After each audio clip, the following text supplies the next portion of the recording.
ባለፉት 7 ዓመታት በኢትዮጵያ ከተፈጸሙ የድሮን ጥቃቶች ውስጥ በአንድ ቀን ውስጥ ብቻ በቁጥር እጅግ ከፍተኛው የድሮን ጥቃት የተፈጸመው በደብረ ታቦር ከተማና በዙሪያው ባሉ አካባቢዎች ነው።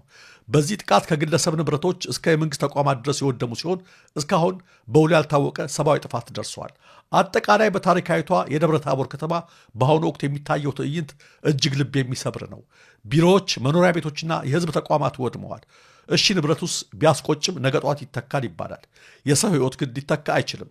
በጦርነት ምክንያት ከህፃናት እስከ አዛውንት በርካቶች ህይወታቸውን ማጣታቸው በመረጃ ተረጋግጧል። በከተማዋ አሁንም ሰብአዊ ቀውስ እያንዣበበ ይገኛል። ሁኔታው ሰብአዊ ተቋማት በቦታው ተገኝተው አስቸኳይ እርዳታ እንዲያደርጉ የሚያስችል አይደለም ነው የተባለው።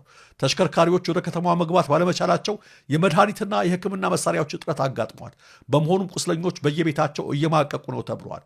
የንግድ እንቅስቃሴውም ጨርሶ ቆሟል። ባለው አለመረጋጋት ምክንያት ሱቆችና የንግድ ተቋማት በመዘጋታቸው ህዝቡ መሰረታዊ ፍላጎቶችን ማግኘት አልቻለም።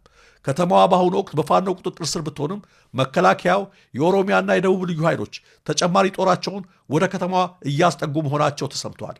ይህ ወታደራዊ እንቅስቃሴም የደብረ ታቦርን ህዝብ ከፋኖ ጋር አንድ ላይ እንዲቆም አስገድዶታል ነው የተባለው። ይህም ሂደት ግጭቱን ከመንግስትና ከታጠቁ ኃይሎች ፍልሚያ ባለፈ መንግስት ከህዝብ ጋር ወደሚገጥምበት አደገኛ መስመር አሸጋግሮታል። ትግሉ የህዝብ ሲሆን ደግሞ መዘዙ የከፋ ይሆናል።